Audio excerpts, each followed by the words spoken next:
Hello everyone, मेरा नाम है अंकुर चौधरी। मानस स्टडीज में आपका बहुत बहुत स्वागत है। Welcome to Manas Studies. और आज से हम लोग स्टार्ट करने वाले हैं 10th क्लास का फिजिक्स। और फिजिक्स में जो हमको सबसे पहले जो चैप्टर पढ़ना है वो पढ़ना है लाइट चैप्टर। लाइट चैप्टर की अगर हम बात करते हैं तो लाइट चैप्टर को हम मेनली दो पार्ट्स में डिवाइड करते हैं। एक होता है reflection and second one is the refraction. Refraction को हम बाद में देखेंगे, पहले हम रिफ्लेक्शन को आराम से पढ़ेंगे एंड देन रिफ्रैक्शन को देखेंगे आराम से। अब रिफ्लेक्शन में हम क्या क्या पढ़ने वाले हैं, या रिफ्लेक्शन को कितने पार्ट्स में डिवाइड किया जाता है, रिफ्लेक्शन को कितने पार्ट में डिवाइड किया जाता है। रिफ्लेक्शन की अगर हम बात करते हैं तो रिफ्लेक्शन को मेनली तीन पार्ट्स में डिवाइड किया जाता है। Number one, plane mirror. Plane mirror. Second one is concave mirror and third one is convex mirror. Convex mirror. तो रिफ्लेक्शन को बेसिकली तीन पार्ट्स में डिवाइड करते हैं। इनमें सबसे पहला आपका आता है प्लेन मिरर, देन इसमें आता है आपका कॉन्वेक्स मिरर एंड देन आप में आता है आपका कॉनकेव मिरर। अब इसी के अंदर हमको कुछ डिटेलिंग करके या अच्छे सेट में जाके हमको चीजों को पढ़ना है। तो हम देख लेते हैं कि रिफ्लेक्शन के अंदर हमको कौन कौन से टॉपिक पढ़ने हैं। सबसे पहले और सबसे जो बेसिक जो आपका टॉपिक होगा वो क्या होगा इसके अंदर, रिफ्लेक्शन ऑफ लाइट। कि लाइट रिफ्लेक्ट कैसे करती है, रिफ्लेक्शन का मतलब क्या होता है, वो हम सब देखने वाले हैं। देन हम देखेंगे इसमें लॉज ऑफ रिफ्लेक्शन। उसके बाद देखेंगे हम plane mirror, types of reflection, diffused reflection, spherical mirrors, concave and convex mirror, ये सब हम इसमें देखने वाले हैं। उसके बाद में हम जो देखेंगे रिफ्लेक्शन में वो होगा आपका terminology used in reflection of light. कौन कौन सी टर्म्स हम यूज करते हैं रिफ्लेक्शन के दौरान, जैसे कि आपका फोकस होता है, पोल होता है, ठीक है, या फिर आपका रेडियस ऑफ कर्वेचर होता है, सेंटर ऑफ कर्वेचर होता है। ये सब हम पॉइंट्स इसमें देखने वाले हैं। जो बेसिक बेसिक जो टर्म्स है वो उसमें हम पढ़ेंगे। उसके बाद में आपका आता है rules for obtaining image by mirrors. ठीक है, जैसे कि कॉन्वेक्स मिरर है या कॉनकेव मिरर है, किस तरह से उनमें इमेज फॉर्मेशन होता है, उन रूल्स को हम देखेंगे। वो रूल्स आप याद करेंगे तभी आप इमेज फॉर्मेशन ठीक से कर पाएंगे। अगर रूल्स याद नहीं होंगे तो इमेज फॉर्मेशन नहीं हो पाएगा। तो ये बहुत इंपॉर्टेंट पार्ट है रिफ्लेक्शन का, ये बहुत ज्यादा इंपॉर्टेंट पार्ट है रिफ्लेक्शन का।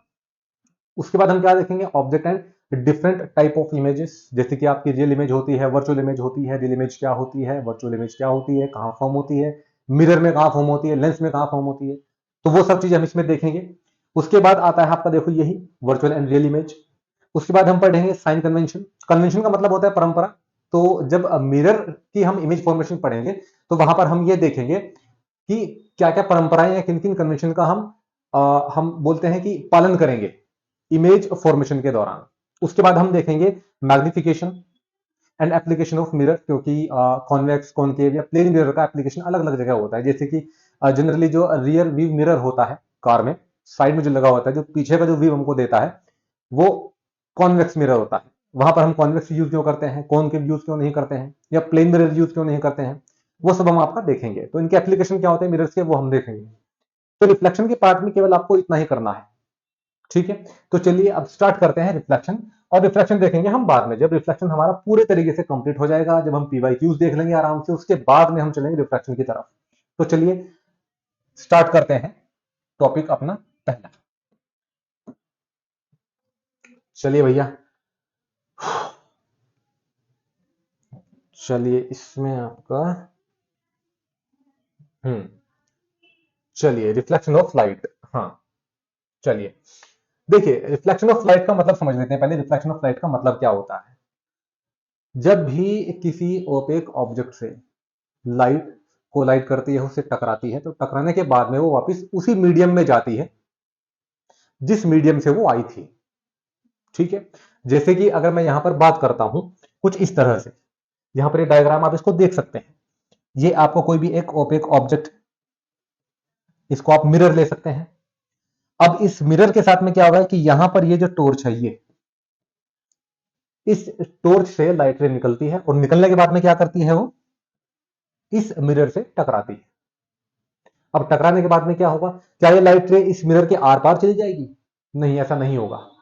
टकराने के बाद में क्या होगा, ये लाइट रे एक पर्टिकुलर एंगल से रिफ्लेक्ट होकर के उसी मीडियम में वापस चली जाएगी। ये जो लाइट रे थी, ये कौन से मीडियम में थी भाई? ये एयर मीडियम में थी। ये एयर मीडियम था, और टकराने के बाद में, कोलाइड करने के बाद में, कोलिजन के बाद में या रिफ्लेक्शन के बाद में ये वापस कौन से मीडियम में गई?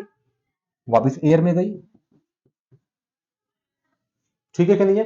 तो रिफ्लेक्शन का मतलब क्या होता है? रिफ्लेक्शन का मतलब सिंपल यही होता है कि लाइट रे किसी भी एक ऑप्टिक ऑब्जेक्ट से मिरर से टकराएगी और टकराने के बाद में वापस उसी मीडियम में बाउंस बैक हो जाएगी। ठीक है, यहां पर अगर आप देखते हैं रिफ्लेक्शन का डेफिनेशन, तो वही है, the process of sending back the light rays which fall on the surface of an object is called reflection of light, is called reflection of light. ठीक है भैया, तो हमने देख लिया ये डेफिनेशन की रिफ्लेक्शन ऑफ लाइट क्या होता है।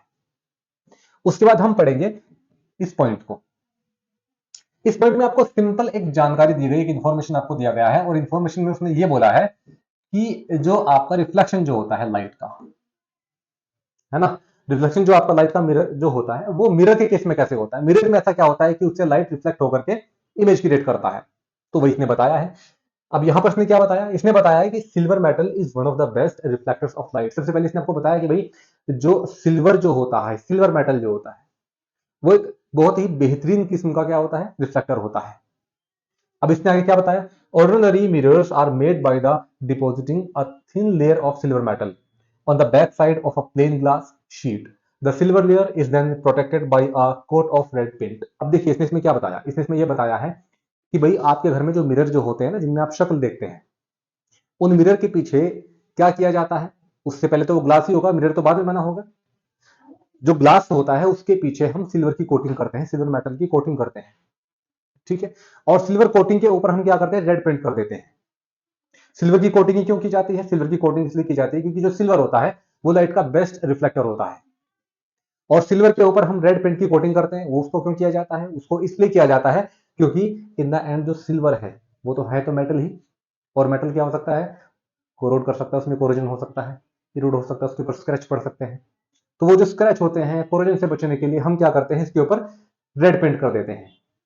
ठीक है, जैसे कि अगर मैं बोलूं कि ये आपका अगर मिरर है, ये अगर आपका मिरर है, तो इसकी बैक साइड में क्या किया जाएगा? यहां पर पॉलिश किया जाएगा सिल्वर मेटल का, और उसके बाद में इसके ऊपर रेड पेंट का कोटिंग कर दिया जाएगा।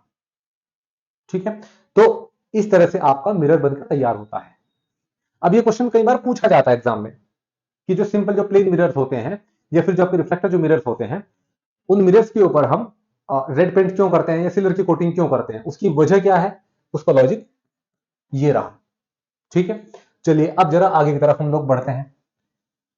ये आगे की तरफ बढ़ने से पहले हम जरा देख लेते हैं, इसमें ये देख लेते हैं। देखिए लाइट रे आपका, अगर हम देखें यहां पर देख सकते हैं, ये आपकी लाइट रे ये रही। ठीक है, ये आपका मिरर रहा। लाइट रे इस पर्टिकुलर पॉइंट पर जहां पर आपका फॉल करेगा, यहां से टकराने के बाद में रिफ्लेक्ट होके दूसरी तरफ चला गया।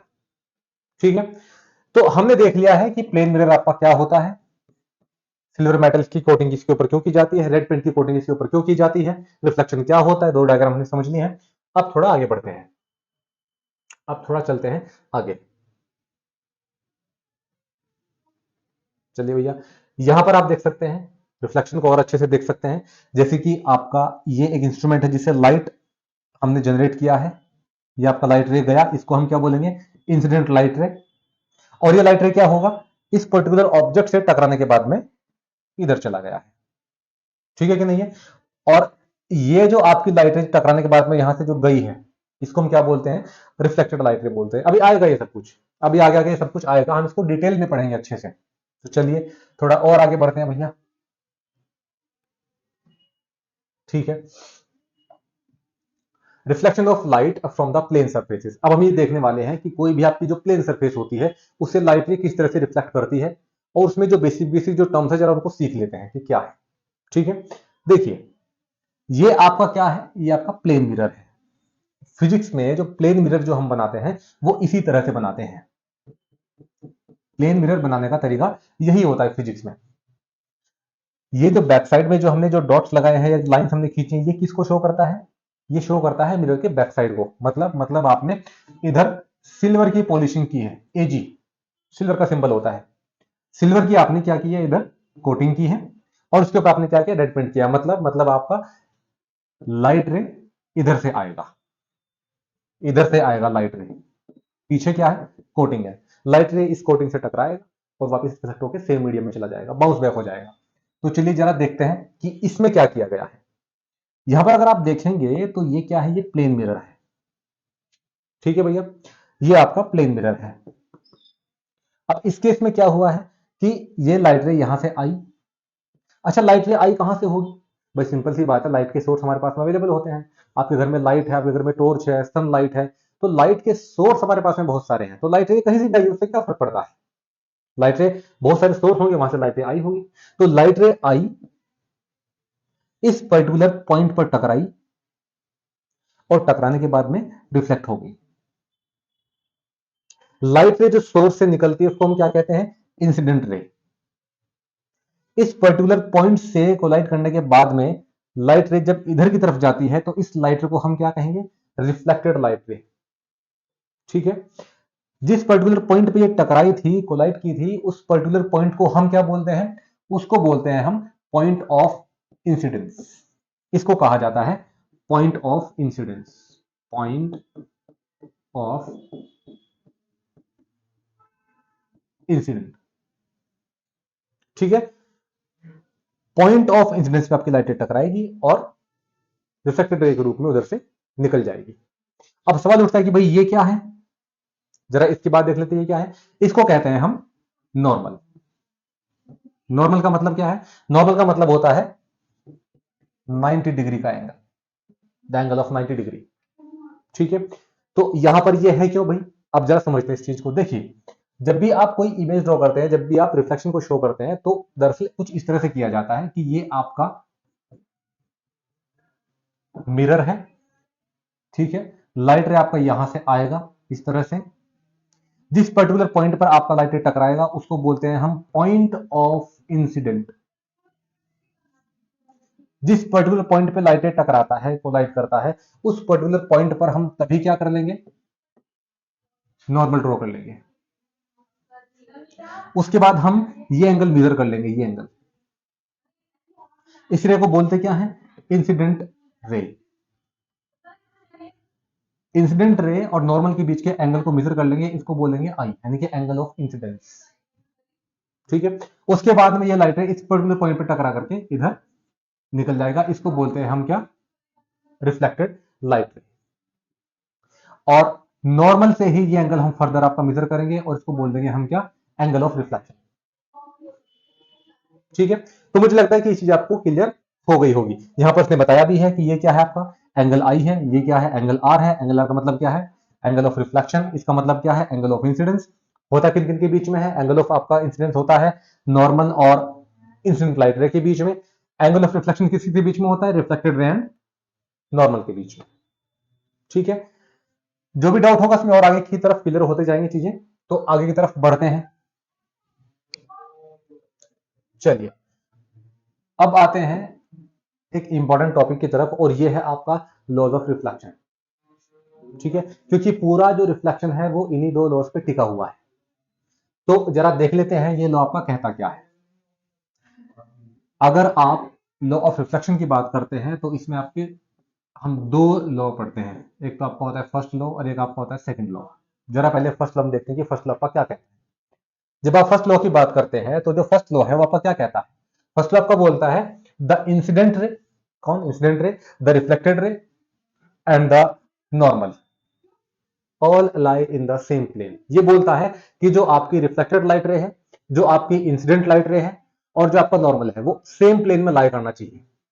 अब सेम प्लेन का मतलब क्या है, यहां पर जरा समझ लेते हैं सेम प्लेन का मतलब क्या है। ठीक है, सेम प्लेन का मतलब यहां पर ये है कि भाई अगर आपके पास में एक ये सरफेस है, मान लेते हैं कि आपके पास में यहां पर ये एक सरफेस है, ये कुछ आपके पास में एक ये सरफेस है इस तरह से, और यहां पर एक प्लेन आपका ये रहा, एक प्लेन आपका कुछ इस तरह से रहा। ठीक है, ये आपके पास में दो प्लेन है या दो सरफेस है, आपका ये पहला प्लेन है, यहां पर आपका ये दूसरा प्लेन है। अब जरा देखिए कि वो क्या बोलना चाहता है। देखिए, वो सिंपल बात ये बोल रहा है कि रिफ्लेक्शन जो होगा, जो आपकी रिफ्लेक्टेड जो लाइट रे होगी और जो इंसिडेंट लाइट रे होगी और जो नॉर्मल होगा, वो सेम प्लेन में लाई करेगा। अब यहाँ पर कितने प्लेन है? यहाँ पर आपका एक प्लेन ये रहा, ये, और एक प्लेन आपका ये रहा, ये आपका प्लेन रहा, एक आपका प्लेन रहा। तो इसमें हम शो कैसे करते हैं? इसमें हम कुछ इस तरह से शो करते हैं कि भाई अगर आपकी एक लाइट रे आपकी ये आई तो इस पॉइंट को हम क्या बोलेंगे, पॉइंट ऑफ इंसिडेंस, और इस लाइट रे को हम क्या बोलेंगे, इंसिडेंट लाइट रे। और हमेशा हम क्या करते हैं, इस पर्टिकुलर पॉइंट पे हम क्या करते हैं, नॉर्मल ड्रॉ करते हैं, ठीक है। और रिफ्लेक्शन के बाद में ये आपका इधर से चली जाएगी, ठीक है। और ये एंगल क्या कहलाएगा, ये कहलाएगा आपका आई, और ये क्या हो जाएगा आपका आर, और ये क्या हो जाएगा आपका नॉर्मल, ठीक है कि नहीं है। तो हमने क्या पाया, हमने यहां पर आपका ये पाया कि भाई जो आपका इंसिडेंट लाइट रे है, जो आपका रिफ्लेक्टेड लाइट रे है, और जो नॉर्मल है, वो तीनों सेम प्लेन में है। ऐसा नहीं होगा कि लाइट रे आपका यहां से अगर यहां चलेगी दूसरे प्लेन में, ना ऐसा कभी नहीं होगा, ऐसा कभी नहीं होगा। तो हमेशा आपको ध्यान रखना है कि इंसिडेंट लाइट रे, रिफ्लेक्टेड लाइट रे एंड नॉर्मल आपका सेम प्लेन में लाई करना चाहिए, सेम प्लेन में लाई करना चाहिए, ठीक है कि नहीं है। तो ये हमने आपका देख लिया। अब चलते हैं दूसरे लॉ की तरफ, जो आपका सेकंड लॉ है। सेकंड लॉ आपका ये कहता है कि angle of incidence is equals to angle of reflection, कि जो आपका आई एंगल जो आई है एंड जो आपका एंगल आर है, वो दोनों क्या होंगे, आपके हमेशा बराबर होंगे। देखिए एक बात को ध्यान रखिएगा, जब तक आपको ये लॉज ध्यान नहीं होंगे तब तक आप रिफ्लेक्शन को नहीं समझ पाएंगे। रिफ्लेक्शन समझने के लिए आपको ये दोनों लॉज के बारे में जानकारी होना चाहिए, ठीक है। ये लॉ बहुत ज्यादा इंपॉर्टेंट है, वेरी वेरी इंपॉर्टेंट, जो सेकंड लॉ है, पूरा रिफ्लेक्शन इसी के ऊपर टिका हुआ है। तो जरा देख लेते हैं ये बोलता क्या है। ये बोलता है कि angle I equals to angle R के होगा, angle of incidence equal to angle of reflection के होगा, बराबर होगा, इक्वल होगा, ठीक है। अब जरा समझते हैं कि इसका मतलब क्या है। देखिए जब भी आपकी लाइट रे आएगी, जैसे कि आपका ये मिरर है, ये आपका मिरर है, यहां पर आपका ये लाइट रे आया, इसको आप क्या बोलेंगे, इंसिडेंट रे बोलेंगे, ठीक है। जहां पर जिस पर्टिकुलर पॉइंट पर ये लाइट रे टकराएगी, उस पर्टिकुलर पॉइंट को आप क्या बोलते हैं, point of incidence, POI, point of incidence या पॉइंट ऑफ इंसिडेंस, जो भी आप बोलना चाहें। और उस पॉइंट ऑफ इंसिडेंस पर ही आप क्या खींचेंगे, नॉर्मल खींचेंगे, और इस नॉर्मल और IR के बीच में ही क्या होगा, एंगल आई होगा, एंगल आई। तो अगर आपसे कभी ये पूछा जाए कि एंगल ऑफ इंसिडेंस क्या होता है, तो आप क्या बोलेंगे, the angle between the normal and the incident light ray is known as angle of incidence, ठीक है। ये लॉ क्या कहता है, ये लॉ आपका ये बोलता है कि एंगल आई और एंगल आर दोनों बराबर होंगे, मतलब angle of incidence and angle of reflection दोनों बराबर होंगे। मतलब आपका ये है कि अगर ये एंगल 45 डिग्री एंगल आई, तो इतने ही एंगल से ये रिफ्लेक्ट भी करेगा, सेम एंगल के साथ में, 45 डिग्री के साथ में ही, और उसको बोलेंगे क्या, एंगल ऑफ रिफ्लेक्शन, ठीक है। आप यहां पर देख सकते हैं, इसने बताया है कि ये लाइट रे आपका गया यहां से, और ये आपका क्या है, नॉर्मल है, और यहां से आपका रिफ्लेक्शन के बाद में चला गया है। इसको बोलते हैं इंसिडेंट लाइट रे, इसको बोलते हैं रिफ्लेक्टेड लाइट रे। ये आपका क्या है, नॉर्मल एंड इंसिडेंट लाइट रे के बीच का एंगल, जिसको बोलते हैं हम क्या, एंगल ऑफ इंसिडेंस, यानी कि थीटा आई को इसने यहां पर एंगल ऑफ इंसिडेंस बताया है। और ये क्या है, एंगल ऑफ रिफ्लेक्शन, जो किस किसके बीच में है, ये आपका है रिफ्लेक्टेड लाइट रे और नॉर्मल के बीच में एंगल, और इसको किससे रिप्रेजेंट किया इसने, थीटा आर से, ठीक है। और ये दोनों क्या होंगे, हमेशा बराबर होंगे, मतलब आपका थीटा आई इक्वल्स टू आपका थीटा आर, या सिंपल अगर आप बुक्स में देखेंगे तो आपको मिलेगा एंगल इक्वल टू आपका एंगल आर, इस तरह से। तो मुझे लगता है कि ये आपको क्लियर हो गया होगा कि ये दोनों लॉज आपके क्या कहते हैं, ये बहुत इंपॉर्टेंट लॉज है। चलिए अब जरा आगे की तरफ जरा बढ़ लेते हैं। इसने लिखा है यहां पर कि please note that the laws of reflection, the laws of reflection of light apply to all kind of mirrors. All kind of mirrors का मतलब क्या है भाई, चाहे वो प्लेन मिरर हो या कॉनकेव मिरर हो या कॉन्वेक्स मिरर हो, सभी मिरर के केस में ये दोनों लॉज हमेशा क्या होंगे, एग्जीक्यूट होंगे, ये कभी फेल नहीं होंगे। इसमें यही लिखा है, प्लेन मिरर हो या फिर आपका स्फेरिकल मिरर हो, स्फेरिकल मिरर मतलब क्या, कॉनकेव एंड कॉन्वेक्स मिरर, ठीक है।